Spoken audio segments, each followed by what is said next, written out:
어이 브라더, 뭔 반응이 이렇게 건조해? 오랜만에 보는 형인데 너무 퍽퍽한 거 아니냐? 이 양반이 좀 정신을 좀 혼미하게 하시네 이거. 뭐 하는 거야 지금? 나 정확하게 그 눈빛을 너한테 읽었는데 마.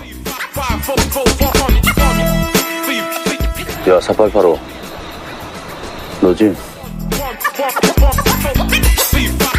너나 잘하세요. 나 이대 나온 여자야. 난 저기 모히또 와가지고 몰디브나 한잔 하려니까. 매력적인 꼰대들의 영화 잡담, 영화로 스타가 되고 싶은 사람들과 영화를 마스터하고 싶은 사람들이 만드는 딱 일반인의 눈높이로 보고 듣고 이야기하는 시네마스타 시작하겠습니다. 2부로 왔습니다. 안녕하세요. 네. 네. 바로 얘기하죠. 어땠습니까? 스토리는? 스토리요? 네. 뭐 있어요. 어떻다 말은. 야, 바로 제대로 깠는데. 네. 근데 저는 심플한 영화 좋아하거든요. 네. 심플한 게 그러니까 주제가 명확해서 그걸 강력하게 말한다 이런 것도 있을 수 있지만 네. 별로 그러니까 항상 이유가 명확해야 우리는 이제 이야기가 확실하다 혹은 네. 개연성이 있다 이렇게 생각하는데 영화 전체를 다 보고 여기엔 이유가 없는 거야라는 걸 확실하게 말하는 영화도 사실 굉장히 명확하고 심플한 영화라고 말할 수 있잖아요. 네. 느와르라는 장르 자체가 사실 하는 말이 그거 하나인 것 같아요. 세상을 어떻게 보느냐 했을 때 까맣게 보는 거죠. 그러니까 우리가 이럴 수밖에 없는 거야. 이 얘기를 어떻게 변주해서 잘 표현하느냐의 문제인데 이 영화는 그래서 저는 스토리를 사실 스토리가 기억에 남지도 않고 별로 궁금하지도 않고 그냥 똑같이 항상 하던 얘기를 그냥 했는데 여기서 오히려 장점을 찾아준다면 이 일이 어떻게 발생했냐면 하면서 막 퍼즐 짜맞추듯이 하다가 빈 곳이 생기는 게 우리에게 들켜서 허술해 보이지가 않아요. 아예 그걸 설명할 생각이 없어요. 이 영화는. 전 그게 장점이라면 장점인 것 같아요. 네. 어땠어요? 황 대리님은? 같은 의견이고요. 여기서 이 영화에서 주거에서 미덕을 찾아내기는 힘들 것 같고, 네. 생각되는 지점을 어떻게 받아들일 거냐에 따른 판단일 것 같은데, 네. 그게 이야기도 없는데 이거 가지고 뭘 얘기하고 싫다. 그러면 싫을 수 있는 거고, 근데 생각돼서 좋았다. 차라리 그냥 내 얘기 넣어서 보겠다. 해서 난 좋게 봤다. 하면 볼 수 있는 건데, 네. 좀 약간 후자에 가까운 편이고, 네. 사실 그렇잖아요. 이야기의 메인 플롯으로 가져가는 이야기가 뭔데, 그럼 도대체? 라고 했을 때 어떻게 설명을 해? 한 형사 하나가 양쪽에 줄 댈라다가 폭망하는 얘기다. 이거 말고 더 있나? 그렇죠. 네, 그렇죠. 중간에 재개발 이슈가 막 나와가지고 시장이 된 것 같지만 그냥 그러고 끝나. 네. 그리고 검사는 왜 이 시장을 갈아 뭉개고 싶은지 명확한 배경도 잘 모르겠어. 네.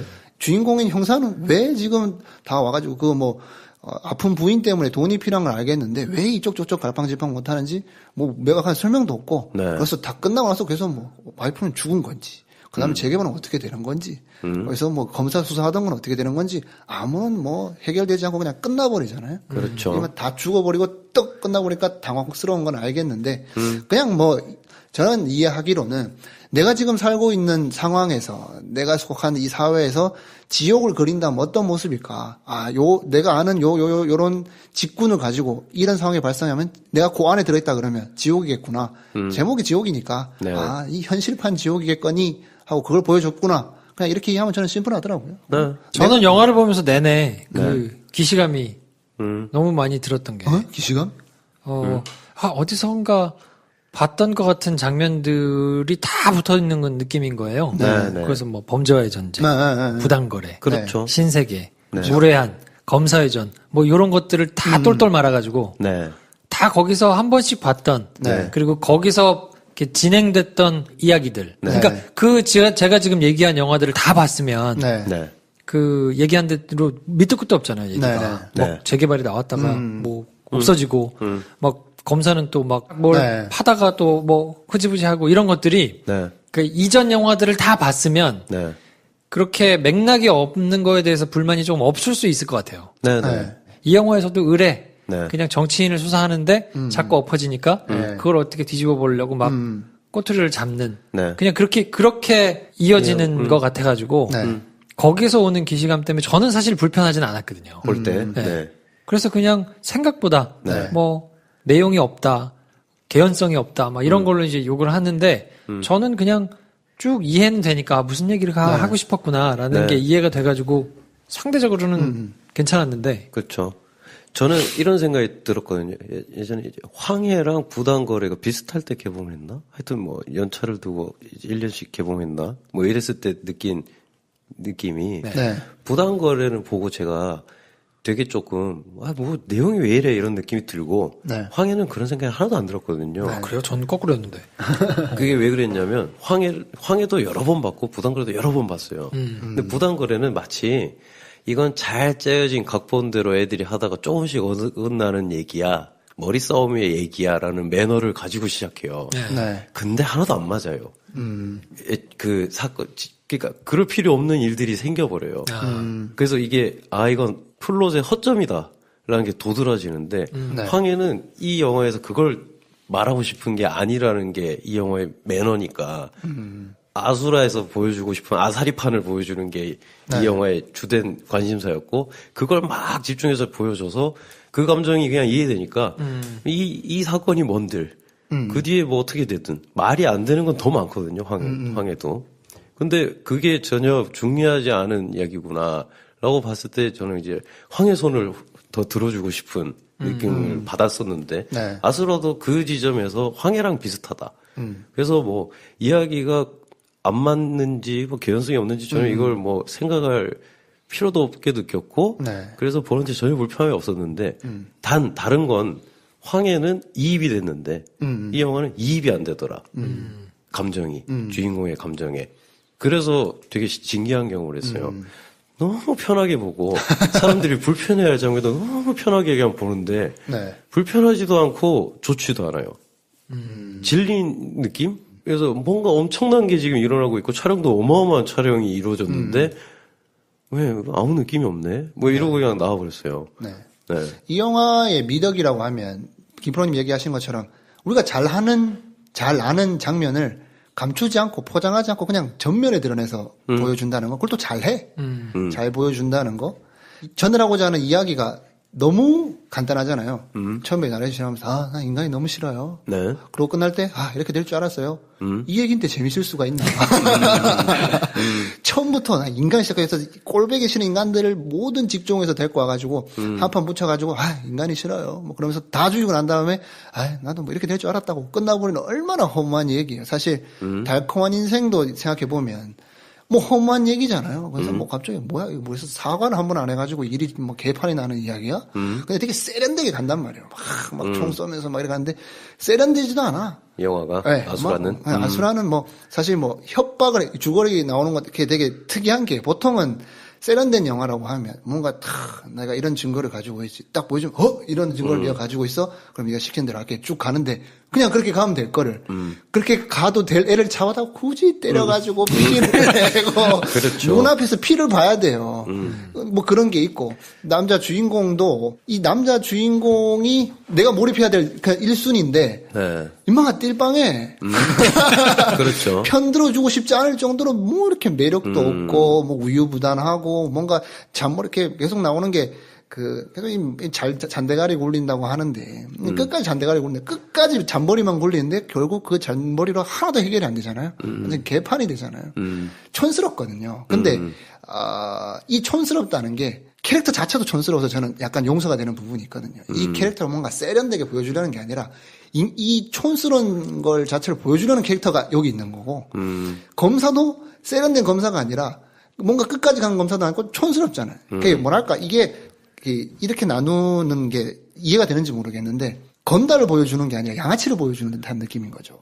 다 양아치죠. 네. 나오는 사람 다 양아치지. 뭔가 하나도 자기 안에 대의 명분들이 다 없잖아. 네. 그냥 양아치 그냥 그렇게 뭐 김성수 감독의 작품 세계에서 이해를 해본다면 비트의 그 정우성이 그냥 그대로 나이 들어서 나이만 들면 이렇게 될 것 같은 거죠. 태양은 없대 정우성의 태양은 없대 이정재가 만약 경찰이 되면 이렇게 되지 않을까? 이게 뭔가 되게 뭐 어떻게 해보려고 그러는데 뭔가 사회적으로는 자리는 잡게 됐지만 내적으로 성숙하지 못한 인간들이 각 곳곳에 그냥 그대로 가 있는 거죠. 근데 사실 저는 오히려 거기서 더 현실감이 오더라고요. 과연 이렇게 목에 넥타이 매고 힘주고 있는 사람들이 그만큼 그 자리에 앉아 있으면 좀 더 인간적으로 성숙했을까? 저는 아니라고 생각하거든요. 그 중고등학교 때 옆에서 양아치들 같이 나는 같이 놀지 않았지만 옆에서 놀고 그렇지, 있던 니는 당사자니까 내가 같이 놀지 않지. 보면 뭔가 되게 막 네. 싸움 좀 잘하고 뭔가 대인명으로 있는 것 같지만 유치하거든요. 그렇게 그래서 그 인간들이 나이 들고 뭐 한 자리 하게 되면 애들이 성장할까? 저는 하나도 성장 안 한다고 생각하거든요. 그 유치한 그 정석, 그 유대감 그대로 커서 그 직장을 갖게 되면 저런 인간들이 거다. 저는 그렇게 생각했던 게 거기서 이입이 되더라고요.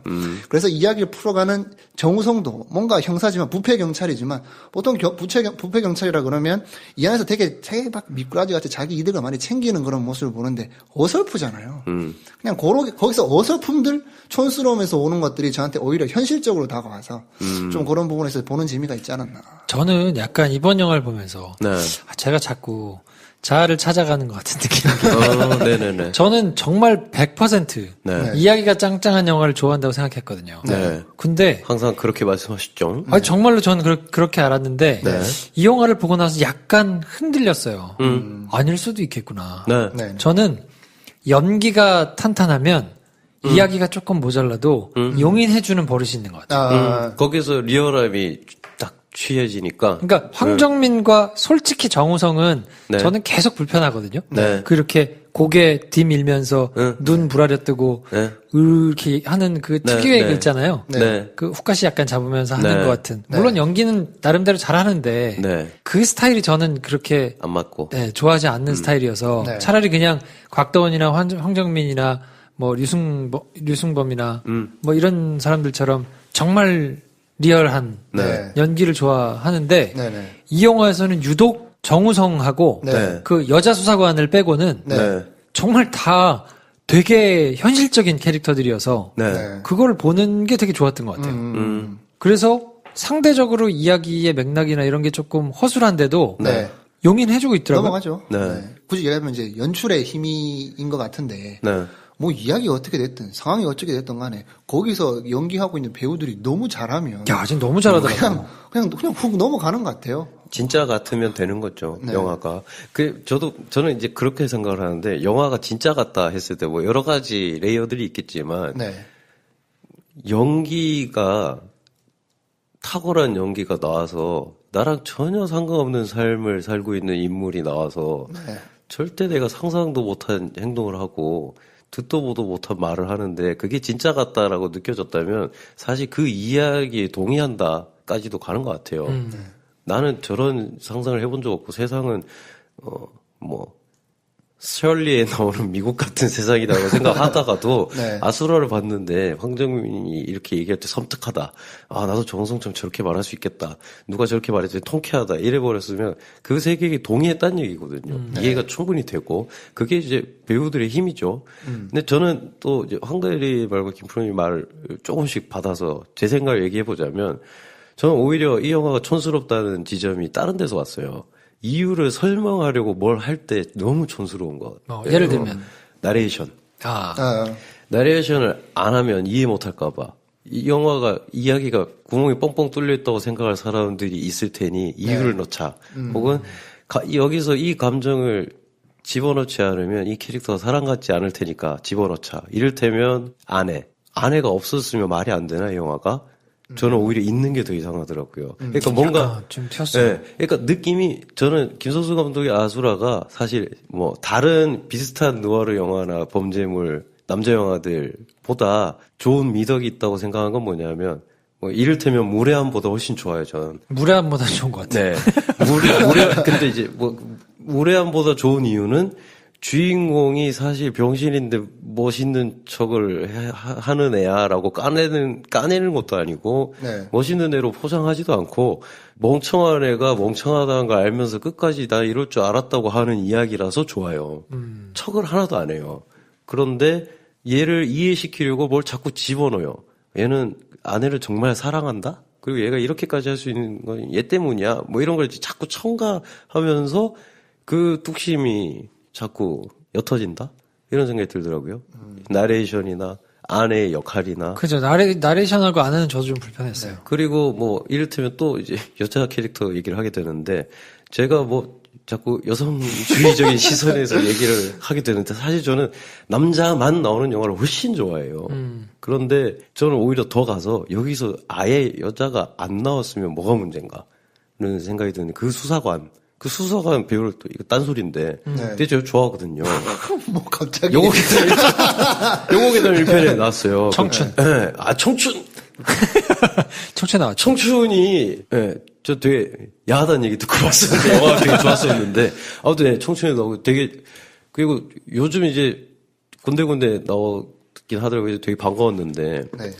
처음에 나올 때 이렇게 딱 약간 매니시한 패션으로 나오잖아요. 네.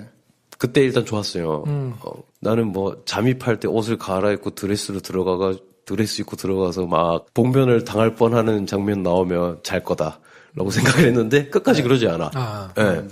그런데 좋았는데 마지막에 근데 꼭 그렇게 쓰여요. 황정민에게 곽도원이 쫄아야 하니까 총에 맞고 곽도원한테 썰릴 뻔하다가 등에 또 총을 맞고 죽어요.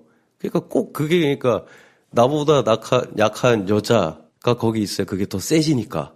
뭐 이런 식으로 좀 사용한 요소들 더 세게 만들려고 더 설득력 있게 만들려고 한 게 약간 툭심을 흔들었다. 느낌이 들어서 너무 아쉬웠어요. 이를테면 제가 굉장히 좋아하는 저번 시간에 말씀드렸던 밀키웨이 프로덕션이라는 데가 있는데 거기 두기봉 감독이라는 감독이 있는 뭐 돈 벌고 싶어서 막 멜로도 찍고 하지만 보통은 총질난무하는 영화를 찍거든요. 그런 영화들의 시나리오는 아수라의 제 생각 한 4분의 1, 5분의 1도 안 돼요. 막말로 뭐 하나 삐끗해가지고 다 개판나는 얘기, 다 욕망을 절대 숨기지 않고 절대 타협 안 하고 단 1%도 존경할 지점 없는 애들이 욕망을 숨기지 않다가 그냥 망하는 얘기를 찍는데 스토리가 허술하게 그지였거든요. 그런데 정서는 너무 진하게 남아요. 거기 그냥 몰입이 되니까. 근데 제가 왜 그런 두기봉 감독의 영화에 훨씬 몰입이 되는 이유는 보아하니 두기봉 감독은 설명을 안 해요. 너라면 어떻게 할 것 같아? 뭐 이렇게 할 것 같지 않아? 당연히 이렇게 할 거 아니야. 아, 나라도 저 상황에서 어쩔 수 없겠다라는 생각이 한번 들면 그냥 영화 끝날 때까지 그냥 주구장창 그거 따라가다가 완전 폭망하고 파멸하는 답도 없는 얘기를 그냥 동의하고 나오게 되는데 이건 그냥 잘 따라가다가 갑자기 설명을 해. 얘가 사실 그래도 사람이잖아. 얘가 그래도 좋은 점은 하나 있잖아. 뭐 이런 식으로 설명을 하려고 할 때 그냥 맥이 툭툭 끊기더라고요. 두 번을 보신 우리 황 대리님은 어느 장면이 제일 좋던가요? 제일 인상 깊었던. 없었어요. 막상 없어. 이게 사실 뭔가 되게 엄청난 뭐 굳이 클라이막스를 찝자면 이제 마지막 장례식 장면인데 사실 뭐 거기서 일어나는 개판이나 카체이싱 하면서 일어나는 뭐 아사리판이나 뭐 계속 뭐 그런 뭐 때려 부시는 정서는 계속 지속됐던 것 같아가지고 뭐 얘기했던 장면들이 그냥 그나마 인상 깊었던 장면인 것 같고 이렇게 좀 저는 다른 얘기를 한번 해보고 싶은 게 많은 사람들이 지적하는 단점이라는 정우성이잖아요. 정우성의 연기에 대해서 그러니까 한도경이 아니라 관객들한테 정우성인 것 같아요. 정우성이 연기하는 거 자체가 아직 받아들여지지 않는 부분들이 많이 보이는 것 같은데 거기서 어떻게 보면 주인공이잖아요. 주인공한테 감정이입이 안 되는데 어떻게 이야기가 딸려가겠어요. 그래서 거기서 실패하면 이 영화가 정말 시간도 안 가고 재미도 없고 뭔 일인지도 모르는 그런 영화가 돼버릴 것 같은데 저는 거기에서 어떻게 보면 감정이입이 됐던 것 같아요. 그래요? 정우성 연기 좋아합니까? 사실 저도 어색한 게 있고 사실 저는 이거 보기 전에 제가 뭐 챙겨보는 편은 아닌데 무한도전에 그 나오는 걸 봤거든요. 거기서도 정우성은 어색해요. 진짜 어색해. 요즘 또 유난히 또 웃기려고 되게 노력하시는데 그때만 더 어색해요. 근데 그냥 이해가 되는 거죠. 그냥 그런 사람이 있다는 게 받아들여지는 지점이 생기는 거죠. 똑같이 그렇게 되면 이제 모든 영화에서 설경구가 아니라 송강호는 사투리 쓰거든요. 모든 영화에서 강동원은 경상도 사투리 쓰거든요. 모든 영화에서 오달수는 전부 다 경상도 사투리 쓰는데 사람들이 그냥 그게 오케이 하고 그냥 이해되는 정서가 있으니까. 그래서 뭐야, 왜 저 캐릭터의 저 역할인데 이 양반은 사투리를 쓰고 있지? 이런 거 생각 안 하거든요. 송강호니까. 송강호 받아들여지는 거니까. 최근에 그게 받아들여지게 된 게 이제 강동원이었던 것 같은데, 저 개인적으로는. 네. 그 전까지 강동원 다 어색했어요. 막 전우치 나오는데 막 이상한 막 되게 있어 보이는 행동하고 그러는데, 뭐야? 하나도 안 멋있는데. 말은 왜 저렇게 해? 막 그러고 뭐. M에 나왔을 때 멋있는데 말할 때마다 막 깨고 막 이랬었는데, 이제 어떤 영화에 강동원이 나와서 어설픈 약간 사투리가 녹아 들어 있어도 안 어색하게 다가오더라고요. 그래요. 강동원이니까. 난 그냥 강동원이 받아들여지는 거지. 그래서 이 영화에서 처음으로 정우성이 받아들여지더라고요. 약간 막 그 세게 받아들여지는 게 아니라 그냥 그 어설픈 그 지점의 정우성 모습 그대로가 이해가 되더라고요. 사실 이 캐릭터 자체도 뭔가 모든 상황을 통제하고 모든 상황을 이해하고 가는 게 아니라 영화 안에서 한도경도 이 상황을 제대로 파악도 못한 것 같아. 사실 세련되게 보이려고 하는 장면이 더 웃겼어요. 막 갑자기 막 맨 마지막에 무전해가지고 막 잔머리 막 굴리면서 막 이야기를 하는데. 나 그때는 지금 뭐가 있을 줄 알았어. 네. 오히려 그게 더 어색했어요. 왜냐면 그때 진짜 있어 보이는 척을 하는 게 보이잖아요. 네. 차라리 그냥, 다 모르겠는데 그냥 와서 둘이서 얘기하라고. 그냥 초반에 그렇게 해버렸으면 더 그냥 저는, 그냥 욕 톤이구나. 네. 이해할 건데 거기서 또 뭐 이상하게 또 막 장룡호 꼬는 것 같은 뭔가 이상한 수를 쓰니까. 네. 얘가 이런 거 어떻게 해? 막 이런 생각이. 난 거기서 뭐가 있을 줄 알았어. 그래서 뭔가 이게 마지막으로 정말 잔머리를 잘 쓰는 애라고 하니까 네. 기가 막힌 수를 하나 하려나? 뭐야? 그냥 그러니까 차라리 내려오라 그래서 내려왔어. 차라리 그러지 말고 그냥 무턱대고 그렇게 어설프게 거기서도 풀었으면 이게 그냥 이 톤으로 가서 여기서 그냥 작살 나는구나. 근데 오히려 거기에 어색했지. 그냥 어설픈 지점 있잖아요. 심지어 얼마나 어색해요. 이 캐릭터 자체가 뭔가 여기서 줄대려고 해서 감정을 잘 잡고 있어야 되는데 자기 빼놓고 몰래 빼돌리려고 그 시장이 돈 벌려고 하는 필로폰 사건 보고 딱 장면 목격하고 나서 그냥 검사한테 얘기하면 되는데 아니면 둘 중에 하나 선택하면 되는데 거기 조선족한테 한 대 맞았다고 거기서 그냥 감정적으로 빡치는 거 아니야? 그렇죠. 그냥 여기서 빨리 냉철하게 치밀하게 자기가 판단해야 되는데 그게 안 보여. 네. 그냥 그건 됐고 여기서 날 뒤통을 후드럭 까고 내 총 갖고 간다면 존나 짜증나는 거야. 네. 말이 돼? 할 수 있죠. 네. 이게 말이 돼? 여기서 이 첨예한 상황에 자기 미래가 달린 상황인데 근데 저는 말이 되더라고. 저는 여기서 덧붙이자면 가장 인상적인 장면이 카 체이싱 장면이었는데 어마어마한 촬영을 했잖아요. 비가 올 때 찍은 거 아니야? 비를 뿌려가면 찍은 거지. 미친 짓이. 그럼 굉장히 위험할 거예요, 아마. 사실 그러면 안 되죠. 다 맞았다는 근데 아무튼 그래서 어마어마한 장면이 나오긴 했는데 전 그때 정우성이가 기가 막혔어요. 근데 그게 딱 필요한 장면이었거든요. 어리버리하고 막 지금 피로에 쩔어가지고 있는데 막 한번 해봐. 이게 이 영화의 핵심이에요. 그렇죠. 참다 안 되고 머리 막 앞만 굴려봐도 짱구 굴려봐도 나는 여기 가서 뺨 맞고 저기 가서 조인트 까이고 막 딴 애들은 자기 일을 기가 막히게 잘해. 근데 자기는 지금 자기 능력치를 벗어난 일을 하다가 별로 바라는 거 없었는데 좆된 거잖아요. 그래서 거기서 빵 터지잖아요. 그러니까 전 그때부터 되게 좋았거든요. 그 장면도 좋고 그 감정도. 근데 그 앞뒤가 자꾸 있으려 그래. 그러니까 이 영화 전체적으로는 부당거래보다 황해가 가지고 있는 미덕이 더 있는데 제 생각엔 막 이야기를 짱짱하게 해가지고 막 사람들을 막 이렇게 저렇게 현혹시켰다가 쫙 풀어주는 얘기가 아니다. 이건 무드랑 분위기랑 감정으로 가는 얘기다. 좋은데 자꾸 설명하려고 그래요. 캐릭터를 말로. 그것도 남의 입을 빌어서. 제일 이상한 대사가 각도원이 분한 김차인 검사에게서 나오는데 첫 번째가 아까 황대리가 말한 거예요. 야, 잔머리 굴린다고 유명하다더니 진짜 연기 죽이네요. 라고 하는데 뭐가 죽여 연기가 아니잖아요. 그걸로 정우성의 주인공으로서요 또 뭘 더 주고 싶어 하잖아요. 그리고 또 한참 가다가는 너는 이 지옥에서 뭐 벗어날 수 있을 것 같냐? 라고 하는데 아무도 여기를 지옥이라고 생각 안 하고 있어. 관객에게 그걸 보여주고 싶으면 얘네가 야 저걸 어떻게 벗어내냐 라고 우리는 생각해도 걔네는 그게 일상인 게 우리한테 그게 훨씬 더 지옥처럼 보일 텐데 자기들 입으로 얘기해버려 이걸. 그러니까 이런 게 촌스러워요. 아내의 입에 막 거품 막 이런 거로 그냥 꼭 그걸 그렇게까지 해서 보여줘야 우리가 그걸 느끼고 이해한다고 생각하나?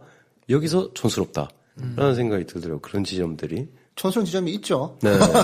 그렇죠. 근데 촌스러운 캐릭터 갖고 하니까 그러려니 하고 저는 보는 맛이 있고. 네. 아까 얘기했듯이 가채이신 전에 폭발하는, 어떻게 보면 캐릭터 제일 잘 보여주는 장면이잖아요. 네. 거기서 또 그러고 나서 또 필름폰 발견하고 나서 또 굳이 얘기를 하잖아. 아니 너희들 필름폰 이걸 해가지고 하던 애야? 하던 애야? 그러니까. 정서가 촌스러운 거 알겠어요. 그러니까. 네. 근데 뭐 그런 면에서 저는 뭐 용인할 수 있었던 것 같고 그러고 나서 또 정신을 차려요. 얘가 또 정신을 뭐 완전 헷가닥 까가지고 다 까뒤집어 엎었던 애인데 또 차려가지고 또 제가 죄송했습니다. 뭐 이러고 또 당해불 확 지져나가지고 말도 안 되는 것 같은데 와서 넌 내 새끼니까 막 손이 오그러 막 달아 없어질 것 같잖아요. 그러니까 여기서 끝까지 뭔가 가려고 했다는 게 미덕처럼 보여서 제가 저번 시간에 호를 딱 넣어라 버렸을 때 약간 좀 헷갈렸거든요, 저는. 생각보다, 저는 제가 막 화가 날 줄 알았어요, 사실. 저는 솔직히 말하자면 우리나라에서 뭐 이를테면 사나이 픽처스나 혹은 유수환 감독이나 혹은 뭐 박훈정 감독 하여튼 뭐 그 전에도 유수의 어떤 검경 비리나 형사 뭐 비극적 엔딩을 맞이하는 그러니까 두뇌 싸움이나 스릴러를 표방하지 않고 느와르의 어떤 것을 표방하는 모든 영화를 보면 저는 김프로님이 자주 하시는 말처럼 화가 났거든요. 저는 진짜 너무 좋아하는데 그래서 저는 어쩌면 이제 그 기대치가 너무 높을 수도 있고 좀 굉장히 순혈주의적인 입장일 수도 있는데 아수라는 생각보다 막 지르는 맛이 있는데 근데 앞엔 좀 지루했는데 뒤에 그래 되게 괴작이다. 근데 이번 시간에 다시 말하고 보니 제가 항상 싫어하는 포인트가 여전히 있네요. 가다 만다.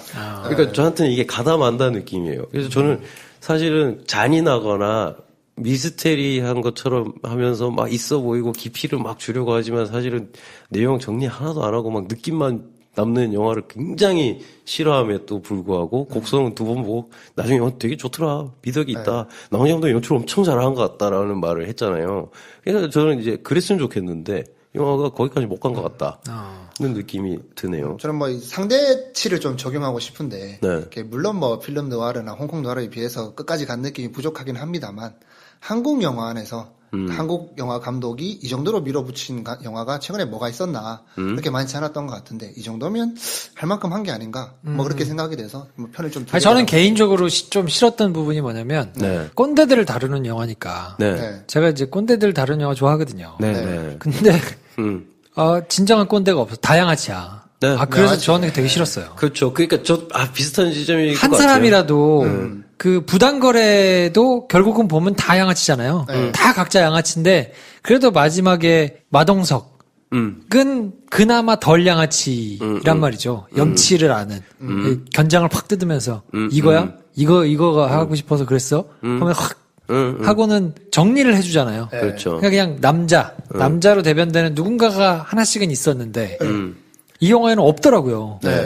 나오는 아무도 없어. 다 죽어. 그러니까 이게 참 거기서 황당한 지점이죠. 그러니까 내가 이렇게 마음을 주고 싶은 줄만한 사람이 정말 아무도 없는 거에서 끝까지 불편하다가 그냥 딱 끝나니까 그게 좀 싫더라고요.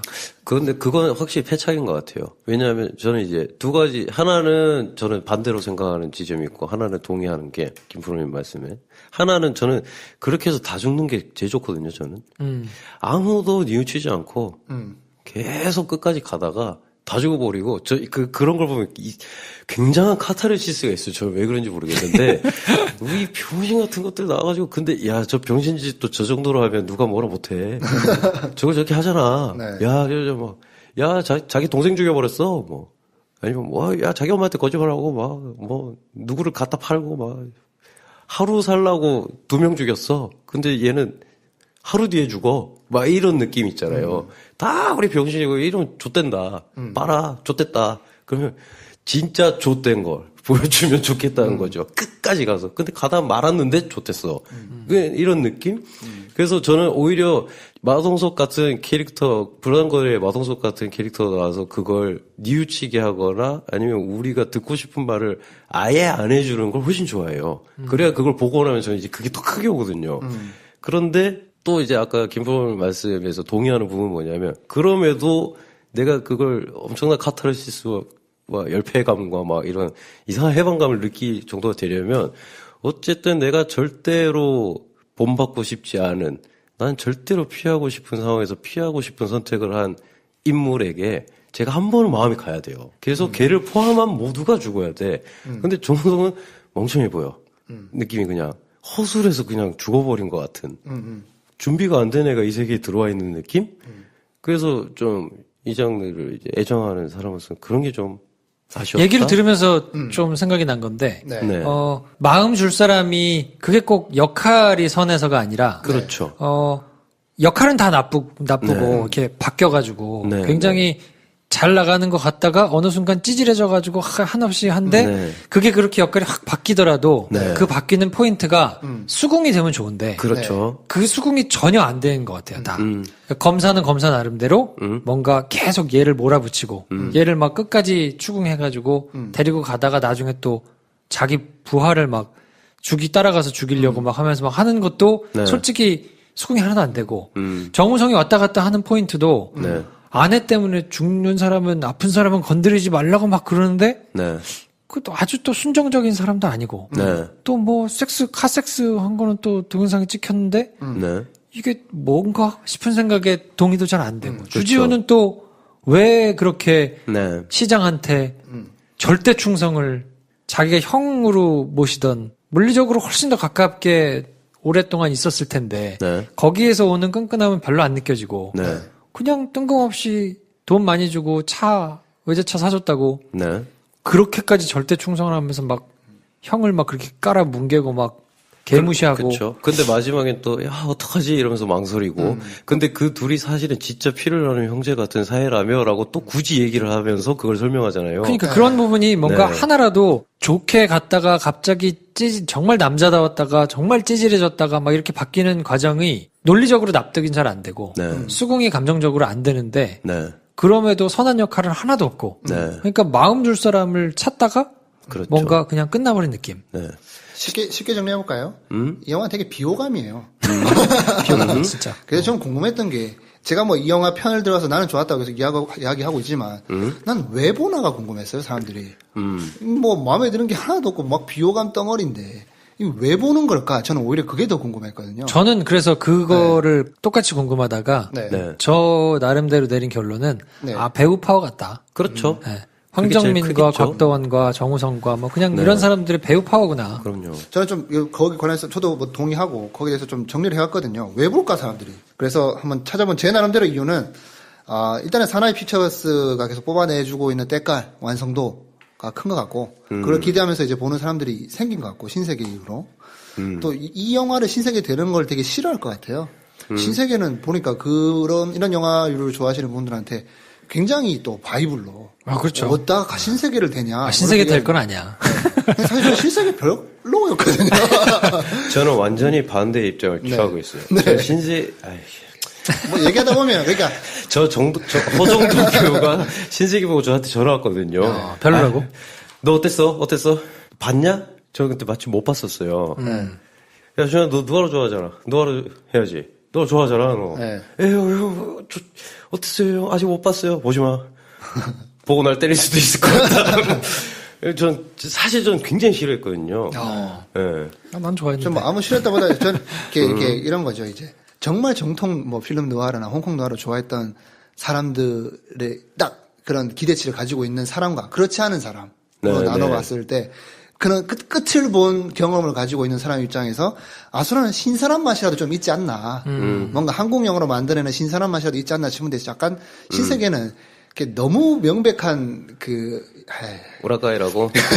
다른 오히려 찾아봅시다. 네. 좀 클리셰적인 좀 뭔가 머리를 잘 썼죠. 네. 약간 너무 야 이거 그거잖아라고 그냥 너무 되게 민망할 정도의 그런 것들이 너무 그냥 떡떡 한 두세 개 정도가 뭉치가 있으니까. 그렇죠. 이걸 뭐 좋다고 하기가 그쵸. 좀 그런 거죠. 그걸 알고 있는 입장에서는. 근데 또 오히려 저는 무슨 생각을 했냐면, 알게 뭐야. 처음 신세계를 보고 재밌다 했을 때는 굉장히 잘 빠지고 편안하게 볼 수 있다는 생각을 했거든요. 그렇죠. 네. 네. 그래서 제가 저번 시간에 이제 흥행 숫자 얘기할 때 신세계를 못 넣을 것 같다. 그냥 영화만 딱 놓고 봤을 때. 그게 이제 약간 진입장벽이 신세계는 그나마 볼만했는데 이건 높다. 기승전결이 명확하게 그래도 있고, 그렇죠. 네. 거기는 마음 주고 싶은 멋진 캐릭터로 나오는 그렇죠, 사람들도 그렇죠. 있고, 뭐 이런 요소들이 있는데 이거는 전반적으로 그렇지는 않은 것 같아요. 좀 뭔가 스토리를 중요시하게 생각하는 한국 관객들의 입장에 봤을 때는, 스토리만 봤을 때는 신세계보다는 확실히 좀 뭔가 많이 생략된 부분이 있으니까 친절하지는 않을 것 같고, 그게 좀 메리트는 안 될 것 같고, 만약에 흥행을 한다면 이제 배우들의 네임밸류를 무시할 수 없는 게, 이제 뭐 황정민은 뭐 요즘에 뭐 자타공인 천만 배우고, 곽도원은 이제 뭐 곡성으로 1인 주연으로서의 큰 역할을 할 수 있다는 걸 보여줬고, 정우성은 누가 아는 정우성이고, 뭐 그러므로 하고는 배우들의 티켓 파워가 무시할 수 없는 거고, 웃기겠지만, 이거를 요소로 꼽는 것 자체도 웃긴다고 생각하겠지만, 무한도전의 홍보 효과도 무시할 수 없는 것 같아요. 꽤 되는 것 같아요. 제가 뭐 찾아보다가 보면 헐리우드 뭐 흥행 공식에 관련된 논문 비슷한 거 뭐 이렇게 봤는데, 생각해보면 투자 배급사 입장에서 인지도 있는 배우를 캐스팅하는데 돈을 쓰는 게 흥행이 더 잘 될 것 같으세요? 아니면 마케팅에다가 돈을 쓰는 게 더 홍보가 잘 될 것 같으세요? 마케팅인 것 같아요. 요즘 마케팅? 갈리는데 일반적으로 배울 것 같잖아요. 뭐 내가 아는 배우고 나면 그거 볼 것 같잖아요. 근데 통계치로만 보면 마케팅에 돈 더 쓰는 게 흥행을 더 많이 했어요. 그런 것 같아요. 배우를 누구나 아는 배우를 데려와서 영화를 만드는 게 인지도를 좀 가지고 갈 수 있으나 선호도를 가지고 가기는 힘든 게 있죠. 누구 어떤 배우는 나오든 간에 재미가 없으면 안 본다는 거죠. 근데 마케팅은 그런 부분을 상쇄할 수 있는 부분이 어느 정도 있는 거죠. 이렇게 배우로 후킹으로 땡기는 것과 마케팅으로 땡기는 거, 돈을 썼을 때 마케팅으로 땡기는 게 오히려 더 효과가 크더라. 뭐 이런 결과가 있더라고요. 아는 사람들은 찾아볼 테니. 그래서 시네마스터도 마케팅을 좀 해달라. 그러니까 이게 정말 막 공수표 같은 그 마케팅이라는 단어, 거기다 쓰는 돈들이 효과가 있나 했을 때 영화 안에서는 적어도 배우에다 돈 쓰는 것보다는 마케팅에 돈 쓰는 게 더 효과가 있다. 숫자로 증명된 게 있어가지고 그런 면에서 보자면 무한도전에 나왔다는 거 시청률이 18%인가 그렇잖아요. 대한민국에서 제일 핫한 예능에 나와가지고 한번 크게 홍보 빡 때렸다는 거. 그거 이후에 예매율 1위로 그냥 부동 1위로 빡 찍었거든요. 거기서 갖고 가는 그런 티켓 파워가 좀 있지 않나? 그건 굉장히 잘한 포인트인 것 같아요. 왜냐면 그거 하고 나서 SNS 상에서 그 짤들이 굉장히 많이 돌아다니잖아요. 그 파급 효과가 무시할 못하는 것 같아요. 이게 뭐 마케팅 하는 사람들 사이에서는 영화 마케팅의 새로운 공식처럼 하나, 새로운 그냥 교과서적인 홍보 툴 하나가 생긴 케이스다라고 얘기하던데, 그거 무한도전에서 보고 거기서 막 재밌게 하는 배우들 보고 영화 보면 뒤통수 제대로 맞고 나오겠죠. 뭐 얘들 이렇게 난자 그냥 자르고 쏘고 난리를 치는 거야. 무한도전이 나왔잖아. 뭐 이런 생각을 할 수도 있겠죠. 어쨌거나 홍보에는 좀 이런 부분이 작용한 것 같다라는 게 있는 것 같고, 또 이제 한국형 느와르라는 말을 요즘에 많이 쓰게 되는데 거기서 뭐 한국형 느와르가 이렇게 많이 만들어진 지가 얼마 안 됐으니까 아직까지는 좀 거기서 갖고 가는 새로움이 있지 않나 싶고, 김성수 감독도 인터뷰에서 그렇게 얘기하더라고요. 아수라가 손익분기점 넘으면 한국 영화 축복이라고 생각한다. 장르 영화지만 기존과는 다른 영화를 이제 관객들이 받아들인 것으로 해석한다라고 이렇게 이야기를 하더라고요. 저는 그러니까 뭐 저도 그 기사를 읽고 했는데, 그러니까 되게 이제 이 영화에 대한 호가 애매해진 게, 저는 정말 이런 장도 좋아하고 김성 감독의 옛날 영화들도 되게 좋아하고 기대를 항상 했고, 감기를 보고 정말 정말 너무 제가 다 슬퍼가지고 정말 집까지 한 4정거장 되는데 걸어오면서 막 걸어오다가 앉아서 소주 먹고 막 진짜요? 뭐 이랬어요. 그 정도로? 정말 감 떨어지면 이렇게 되나 막 이러면서 정말 너무 참 막 이렇게 막 그랬었는데, 저 이제 이 인터뷰도 보고 그래서 되게 좋은 지점이 있어요. 저도 제가 이제 그렇게 생각할 거라고 생각을 못 했는데, 보면 나는 빡쳐서 나올 것이다라는 이상한 확신을 가지고 들어왔거든요, 사실은. 근데 괜찮은 지점이 있더라고요. 뚝심 있게 밀어붙였고, 자기 본인의 입으로 이 영화가 흥행하면 축복이다, 이거 잘 되는 장르가 아니다. 근데 만약에 되면 축복이라고 말하는 거는 내가 하고 싶은 걸 했다는 어떤 확신이 있다는 얘기거든요. 나 정말 이런 거 하고 싶었고, 영화 보는 내내 무슨 생각을 했냐면, 이런 이유 저런 이유로 애들이 총빵빵 칼을 푹푹, 인생 좋같아, 야, 와, 음악 꽝, 자기 좋아하는 팝송을 빵 들어서 그 노래 우리 들어본 팝송이잖아. 그 마지막에는, 이야. 그러니까 이유는 어떻게 대충 만들자. 곽도원이 예전에 했던 배역이라고 그대로 생각하고 그냥 대입해서 봐. 별 생각 안 하고 그냥 만들었어요. 우린 빨리 유혈낭자 해야 되니까. 슬픈 유혈낭자에 집중한 영화니까. 저 그 장면, 그래서 되게 그 자세와 어떤 자신의 진정성, 우리 김성수 감독. 진정성. 아니, 저는 진짜 감동받았어요. 이야, 있다. 근데 그게 촌스럽네. 그래서 이제 그 지점에서 너무 이제 안타까웠던 건데, 저는 이런 지점이 있는 것 같거든요. 느와르는 많이 보는 장르가 아니에요. 사실은. 그렇잖아요. 그렇죠, 그렇죠. 그리고 뭐 우리가 부산행전에 좀비 영화를 몇 편이나 봤겠어요. 뭐 우리 팟캐스트 듣는 분들이 원래 좀비 영화의 역사에 대해서 꿰고 있는 분이 몇 분이나 계시겠어요. 근데 그게 지금 1000만 넘었잖아요. 그러니까 뭐 이런 게 좀 이상한 거예요, 저는. 뱀파이어 영화 좋아하는 사람 10명 중에 몇 명 있겠어요. 뱀파이어 영화가 그렇게 많이 보는 영화가 아닌데. 우린 근데, 그러니까, 누가 찍은 뱀파이어 영화 때 막 몇백만 명 봐버렸잖아요. 이동진 별 5개 했더니 우르르 가서 봤단 말이에요. 그래서 좋은지 싫은지 모르겠고 괜찮더라 하면서 그냥 넘어갔단 말이야. 그래서 취향이 파악되고 열광할 수 있는 영화, 그러니까 순수하게 그 장르의 미덕을 가지고 가는 영화가 너무 드물고, 대충 요것 조금 저것 조금 해서 만들어진 영화들이 많았는데, 간만에 이제 정통 노아르다운 영화 나와서 저 좋았고, 그리고 이게 그렇다고 엄청난 흥행을 하는 것도 이상하다는 생각이 들거든요. 근데 제작비가 120억이에요. 밀정이랑 똑같잖아요. 밀정은 역사물인데. 이게 좀 기형적인 느낌이 드는 거죠, 자꾸. 저도 뭐 그러면 이런 식의 영화, 이제 느와르, 전통적으로 이제 남자 꼰대, 뭐 이런 영화잖아요. 남자랑 여자랑 누가 많이 봅니까? 그래서 뭐 당연히 남자가 많이 볼 것 같은데 뭐 이제 아니에요? 찾아보니까 저도 궁금해가지고 찾아보니까 좀 이유가 여기서 조금 풀리는 것 같은데 예매율을 봤을 때 여자가 더 높아요. 그래요? CJ는 이제 45%가 남자고 여자가 54%. 롯데는 남자가 40%고 여자가 59%고 이렇게 잡히는데 제가 얘기하고자 했던 것도 그런 부분인데 아직까지 느와르는 한국 영화판에서 좀 뭐랄까 신선하게 느껴지는 맛이 있다. 그런 장르로서 익숙하지 않은 장르로서 신선한 맛이 있는 것 같고 뭐 느와르에 굉장히 익숙한 그런 매니아들한테 보기에는 이게 뭐 아쉬운 부분이 있고 좀 덜 간 부분이 있겠지만 아직 이 장르 자체가 생소하기 때문에 이렇게 오는 시각적인 아니면 캐릭터에서 오는 별로 자주 보지 못했던 캐릭터 아니다. 너무 전형적이지만 이게 어느 정도 현실성이 지금 부여되고 있잖아요. 그래서 검사가 나오는 이유가 뭐예요? 우리가 그렇게 익숙한 직업이 아니었는데 영화상에서 검사가 계속 그 부패 대명사가 돼가지고 계속 나오고 있잖아요. 여기 뭔가 사회성도 좀 부여가 되기 시작하면서 좀 신선하게 다가오는 게 있고, 그래서 이런 장르를 즐기는데 거기에 이제 찾아오는 관객이 그래서 이런 매니아 막 느와르를 좋아하는 매니아가 많이 찾아오는다기보다는 요거는 그냥 신선한 이런 장치를 가지고 이 기존에 익숙한 배우를 찾아보는.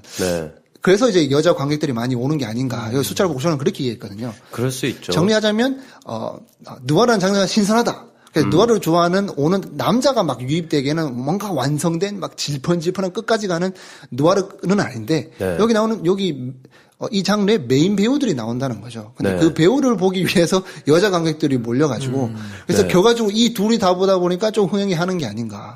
뭐 항상 얘기하는 거지만 결과만 두고 얘기하는 거니까. 그렇죠. 이 숫자의 배경을 누가 알겠어요. 근데 곡성 600만 두 손 두 발 다 들었어요. 아니 근데 그런 게 어쨌든 그 극장들도 이제 뭐 트는 입장에서 요건 된다 생각하니까 이렇게 미는 걸 거잖아요. 근데 뭐 제가 이렇게 뭐 일단 여기서 결론을 냈다고 치고 근데 이 결과 또한 불완전하다고 저는 한계를 인정해야 될 것 같아요. 뭐 일반적으로 분석을 하면 여기까지 하겠죠. 여자가 더 많이 보잖아 봐라. 근데 이게 누아르 좋아서 보는 게 아니라 그냥 신선해서 여자 관객까지 끌어서 숫자가 많이 늘었다까지 이야기할 수 있겠죠. 근데 여기서 한 발짝 더 들어가 봅시다. 야 이거 뉴스룸에서 했던 말인 것 같은데 한 발짝 더? 한 걸음 더 들어가 봅시다. One more thing. 뭐냐면 이 숫자가 어떻게 나오는 건지를 봐야 되거든요. 여자가 이만큼 본다. 이 숫자가 반영되는 건 예매단이에요. 그러니까 그 자리에 앉아있는 사람 숫자가 아니라 예매를 한 사람이 이 숫자라는 거예요. 그래서 여자가 뭐 롯데 같은 경우 60%잖아요. 그 극장 안에 60%가 앉아있다는 게 아니란 거죠. 그렇죠. 예매한 사람이 60%고 여자 둘 갔을 수도 있고 여자 하나에 남자 셋이 갔을 수도 있는 거라서 결제를 한 사람들이 지금 이 정보 이 데이터가 나온다는 거지.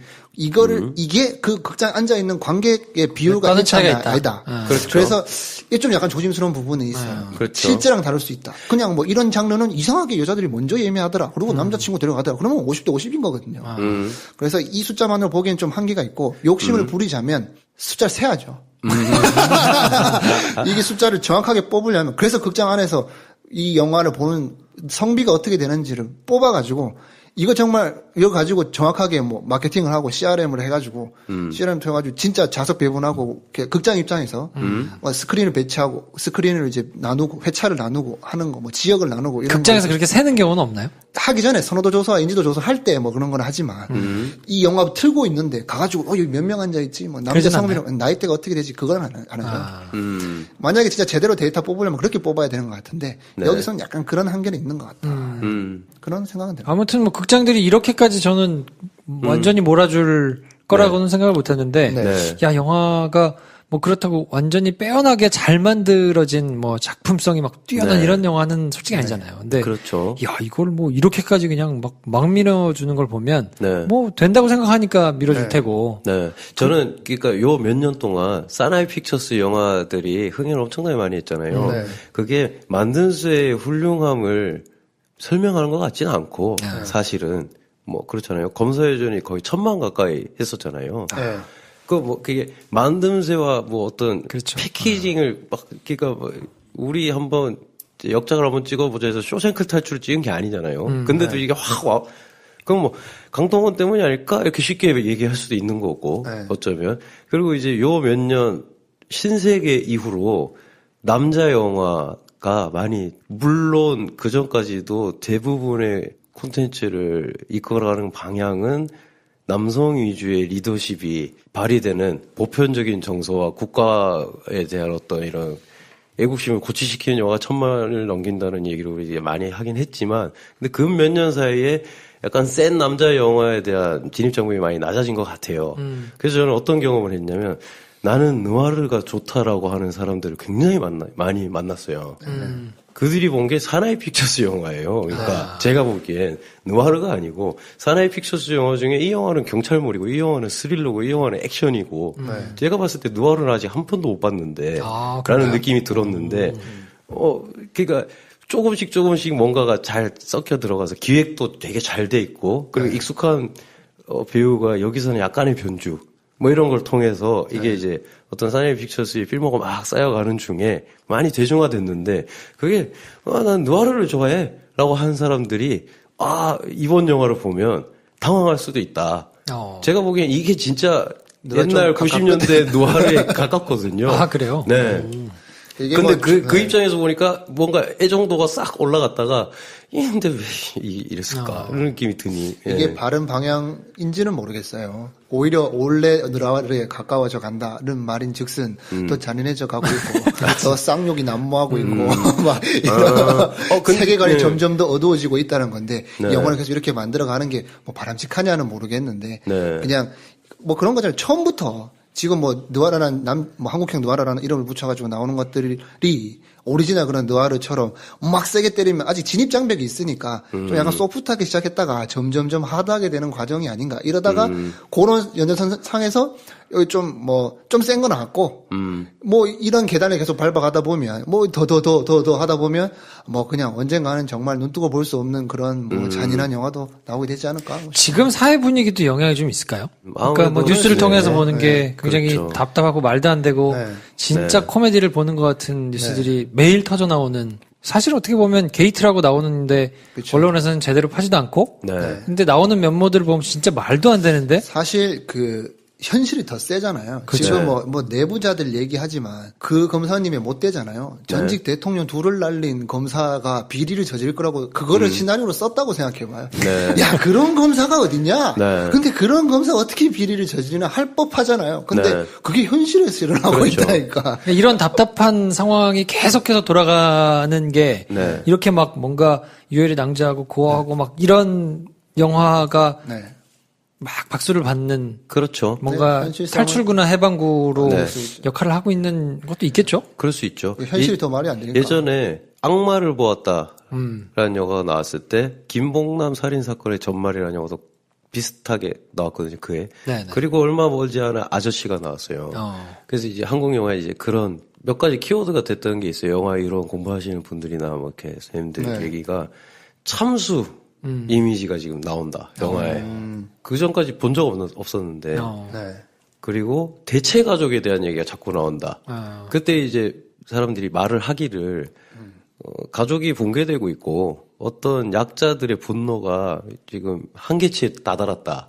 그러니까 이걸 영화에서 이렇게 풀어주는 거 아닌가. 그래서 점점 이런 식으로 간다. 뭐 이런 얘기를 이제 하는 걸 들은 적이 있는데, 물론 이제 김프로님 말씀처럼 지금 그런 영화들이 이제 계속 나오고 있는 거죠. 사회 비리, 말도 안 되는 깝깝하면서 오는 걸 이제 그냥 폭발시켜버리는. 근데 저는 오히려 그래서 불만인 게, 아유, 그런 걸 할 때, 제대로 해라. 현실성을 득하려고 하면 그게 카타르시스가 세지나? 뉴스를 보는 답답함을 확인하는 것밖에 안 되는데 영화는 영화인데 그럼 영화에서 현실성을 꼭 얘가 그러니까 네가 저번에 뉴스에서 본 그 검사라고 생각해봐 속이 좀 풀리지 않아라고 할 필요가 있나? 라는 거죠. 악인끼리 서로 물고 뜯고 하다 줄잘 죽는다. 세상이 이렇다. 우리 어떡할까를 보여주는 비유적인 표현으로도 충분히 가능한데 그 비유적인 표현을 쉽게 하기 위해서 장르라는 게 존재했던 건데 좀비물을 봐도 그렇고 그래서 저는 정통 누아르 혹은 옛날 누아르 옛날 홍콩 누아르 지금 보면 진짜 유치한 거 많아요 사실. 근데 현실성을 득하려고 관객들에게 설득하지 않거든요. 이건 영화이다라는 걸 숨기지 않아요. 하지만 거기서 나오는 감정은 진짜니까. 그런데 아까 황 대리가 자 이런 것도 나오고 저런 것도 하니까 이제 그럼 점점 세지고 점점 유일의 낭자하고 점점 욕이 많이 나오는 이 영화도 사람들에게 익숙해지겠죠. 라고 하는데 저는 만약에 이 장르가 계속 나오면 황정민 각도원의 대사가 훨씬 줄 거고 유혈이 훨씬 낭자하지 않아도 훨씬 잔인함을 느낄 방향으로 갈 거라고 생각해요. 만약에 계속 나온다면 그게 영화적인 거거든요. 네. 자 그러면 그 영화 중에서 제일 뭔가 못마땅했거나 조금 이거는 좀 별로였다 싶었던 부분들이 있습니까? 그 처음에 태 사장이 깽판 부리러 오잖아요. 전라도 남자. 네. 전라도 사장. 네. 이분 얘기 잠깐 하고 넘어가자면 이분 원래 감독님이에요. 아 그래요? 감독이에요, 감독. 오, 연기 진짜 잘하던데? 근데 감독인데 아까 좀 전에 찾아보니까 필모가 33편쯤 되더라고요. 오, 야, 진짜? 연기를 엄청 많이 해가지고. 부업이 주업이 오, 네. 연기 진짜 잘하시던데? 네. 달콤한 인생에서 무기상으로 나왔었어요. 근데 본인이 감독한 작품은 뭐가 있어요? 본인이 감독한 작품이 김혜공 감독. 일단 무적자. 그러니까 무적자. 그걸 망했잖아요, 그거. 각본을 썼고. 성승원 네. 총지라던. 그리고 연애 참을 수 없는 가벼움. 장진영. 네. 청풍명월이라는 무협영화를 각색을 했고, 파이란 각본. 파이란. 네. 굉장히 오래전부터 필모를 그러네요. 야, 감독님. 심지어 장군의 아들의 단역으로 나오셨어요. 그러니까 어마어마한 필모를 깽판 치러 온 발표 회장 행사장에서 깽판 치러 온 장면에서 그 예고편에도 쓰였던 장면인데 음악 막 나오면서 주지훈이 일 제대로 못하니까 거기서 이제 한도경, 정무성이 맡은 역할이 막 뛰어가가지고 싸움 걸은 다음에 커터칼 이렇게 해가지고 그때 황정민이 막 뛰어가가지고 이제 끌키려고 할 때 음악 막 넣어서 되게 우스꽝스럽게 보여주잖아요. 네. 그 장면 하나만 놓고 봤을 때 되게 좋았어요. 이야, 저걸 되게 잘 까대면서 잘 보여준다. 네. 그리고 막 황정민이 막 피 흘리면서 저 괜찮습니다 하고 막 사진 찍히고 그 장면만 놓고 보면 좋은데 저 그때부터 이건 제가 이상한 걸 수도 있는데 그 뒤로 저는 이러다가 아무도 안 죽으면 어떡하지 이런 생각이 들고 그러니까 안 위험한 거예요. 제목은 아수라인데 제목도 아수라고 약간 코미디 같아가지고. 예, 그러니까 범죄와의 전쟁 볼 때 약간 그런 느낌 들었거든요. 감수하는 게 없다, 이 영화가. 다 죽어 나가고 말해야 할 게 있는데, 웃겨버리면서 넘어가네? 그때부터 약간 우려했던 것 같아요, 제가. 황 대리님 어떻습니까? 저는 그 장면도 괜찮았고요. 그래. 오히려 저는 그것보다. 난 괜찮았는데. 그거 더 세련되려고 했던 게 제가 아까 얘기했듯이 막 마지막에 이제 이어폰 대면서 오히려 거기에 그게 그때. 세련돼 보이려고 하는 정점이 아닌가. 차라리 거기서도 그냥 가지. 아까 얘기했듯이. 여기서 이 영화에서 보이는 미덕이 그런 뭐랄까 약간 어설픔을 끝까지 밀고 가는 거야 하면 계속 그렇게 갔으면 좋았을 것을 거기서 뭔가 이렇게 막 세련되게 하는데 막상 상황은 해결 안 되고 거기서 좀 아쉬웠던 것 같고 그리고 좀 받아들이기 힘든 정서는 무릎을 꿇는 장면이 두 군데 나오잖아요. 이건 아니다. 뭐. 이거를 그거를 능청스럽게 곽도원이 잘 받아서 그렇지. 그 잘 받아서 뭐 웃으면서 넘겨서 그렇지 사실 그게 웃어야 될 장면인가 싶긴 해요. 그 웃음을 유발하는 장면이 맞냐 싶다고 배 감독님이 지적한 건 저는 거기서 웃어도 뭐 크게 상관이 없었는데 무릎 꿇는 데서 이렇게 웃음이 폭소가 터지니까 관객들도 막 폭소를 터뜨리더라고요. 아 그래요? 네. 어떤가요? 그래서 곽도원도 이건 아니다 뭐 이렇게 하면 되게 얼마나 능청스럽게 넘어가요. 이게 받아서 그런 건데 저랑 본 관객들은 안 웃던데. 저는 뭐 폭소를 터뜨리더라고요. 진짜요? 어이가 없다고. 관객 이런 상황 있잖아요. 감독이 의도한 바가 이게 아닌 것 같은데 관객이 그냥 폭소를 터뜨려버리는 그 상황이 좀 뭐 아쉬웠죠. 저는 전반적으로 다 디테일이 떨어지는 게 되게 다 좀 아쉽더라고요. 어떤 개연성이라던가. 뭐 개연성도 아까 얘기했지만 그런 거 말고도 세심하지 않다는 생각이 자꾸 드는 거예요. 네. 왜냐면 담요를 씌워가지고 막 때리고. 풀스윙으로 막 날려가지고 때리잖아요. 저렇게 때리면 코뼈가 부러졌을 것 같고 저 펀치로 맞았으면 이걸 들어가지고 시간이 조금 지났을 때 사실은 거의 빵빵하게 이렇게 다 부어 있어야 정상일 텐데 거의 너무 조각 같은 얼굴에. 저는 거기서 그걸 봤어요. 이렇게 딱 보고 찾아보니까 맞던데 잡아놨는데 서 있잖아요. 이거 진짜 때리나? 이거 어떻게 하나? 유심히 봤지. 근데 이 잡은 두 명이 계속 흔들어. 정우성을 계속 흔들더라고. 덤인가? 이 생각을 그쵸? 했지. 막 흔들고 있으니까 옆에서. 이게 뭐야? 그리고 끝나고 보니까 진짜. 덤이에요? 하반신은 사람이 이렇게 누워있고, 상반신 덤이면서 때렸다고 하더라고. 거기 뭐 CG로 조금 뭐 생동감을 줬겠지. 그쵸. 뭐 흔들 때 그때부터 좀 어색하더라고.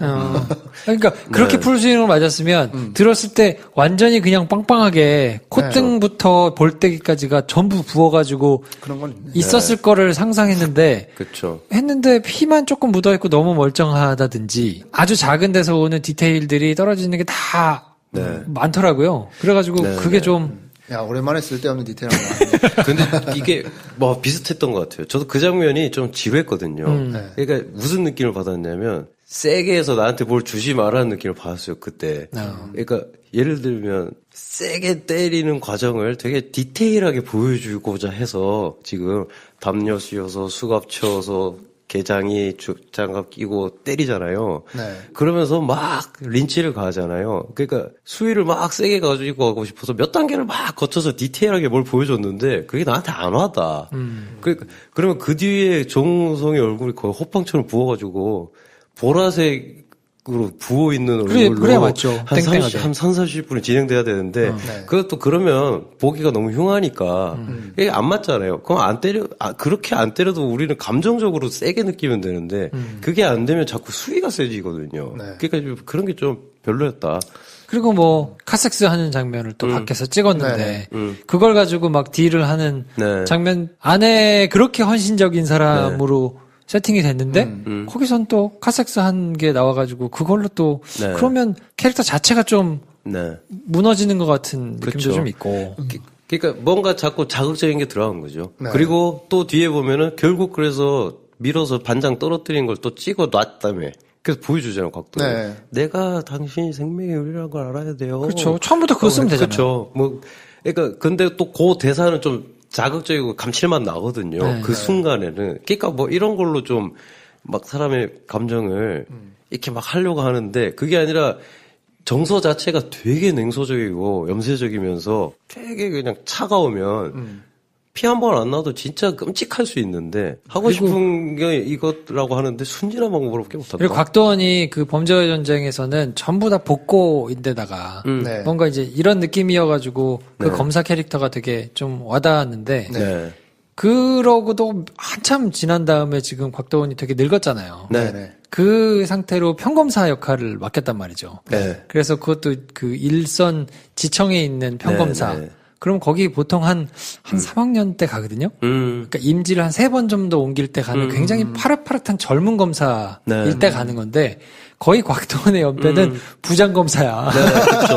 근데 부장검사가 그 위에 있는 부장검사한테 뭔가 이렇게 휘둘려가지고 막 하는 게 그런 디테일들이 전부 다 좀씩 다 떨어지니까 네. 아, 보는 데 있어서 네. 조금 디테일을 좀 더 신경 썼으면 좋지 않았을까 싶은 생각들이 좀 많더라고요. 그러니까 지금 디테일 생각났다는 거는 이렇게 휘몰아 치는데 내가 끌려가지 않았다는 얘기니까 그렇죠. 결국은 연출이 그런 지점에서 좀 허술했다 네. 할 수 있죠. 달리는 맛이 없었던 거죠 생각보다.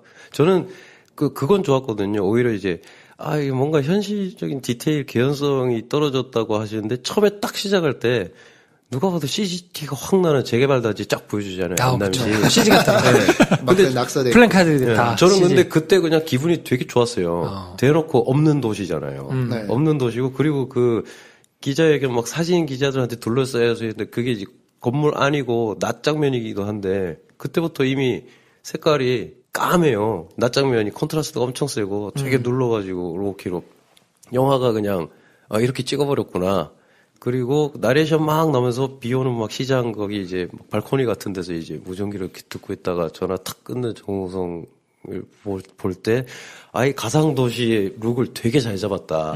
여기서 무슨 일이 일어나도 상관없다는 시작을 보여줬으니 그리고 골목길 막 가다 보니까 이제 약장이 만나고 하잖아요. 그러니까 우리가 보는 현실보다 좀 더 과장해서 다 때려 넣어놓고 여기서 바글바글 끌다가 폭발하겠구나라고 했는데 거기 못 미치고 자극적이기만 한 걸로 때우려고 한 느낌이 뒤엔 좀 든다. 안산과 성남을 합쳤겠죠? 그런 것 같은데. 아마도 간만에 뭔가 괴작이 나온 느낌? 자, 아무튼 그래서 뭐 논란 속에 네. 뭐 쭉쭉 올라가가지고 지금 청불인데도 불구하고 네. 굉장히 속도가 지금 빠르게 올라가고 있는데요. 네. 이번 영화도 뭔가 논란이 많을 것 같기는 한데 네. 그래도 뭐 그만큼 논란이 있고 많이 본다는 얘기는 뭐 이유가 나름대로 있는 거니까요. 네. 아직 혹시 안 보시고 이 편을 들으신 분이라면 네. 가서 한 번씩 봄직하다. 네. 그렇게 쓰레기 졸작은 아니다. 네, 뭐 그쵸. 호호는 네. 갈릴 수 있으나 네. 뭐 나름대로 사나이 픽처스의 뭐 괴를 네. 가지고 가는 네. 편인 것 같긴 합니다. 네. 알겠습니다. 그러면 저희는 다음번에는 네. 설리 네. 설리. 허드슨 강의 기적. 네. 이건 네. 뭐 전혀 다른 톤의 영화니까. 그러네요. 뭐 또. 지옥을 다룬다면 어떻게 보면 천국을 다루게 되지 않나. 그럴 수 있네요. 네, 그러네요. 굉장히 세련되고 정적이고 네. 깔끔한 해피엔딩. 별로 지옥 같지 않았어요. 근데, 네. 알겠습니다. 다음 편에는 설리를 정리해드리고요. 네. 매력적인 꼰대들의 영화 잡담, 영화로 스타가 되고 싶은 사람들과 영화를 마스터하고 싶은 사람들이 만드는 딱 일반인의 눈높이로 보고 듣고 이야기하는 시네마스터. 오늘은 여기까지 하겠습니다. 다음 시간에 뵙겠습니다. 안녕히 계세요.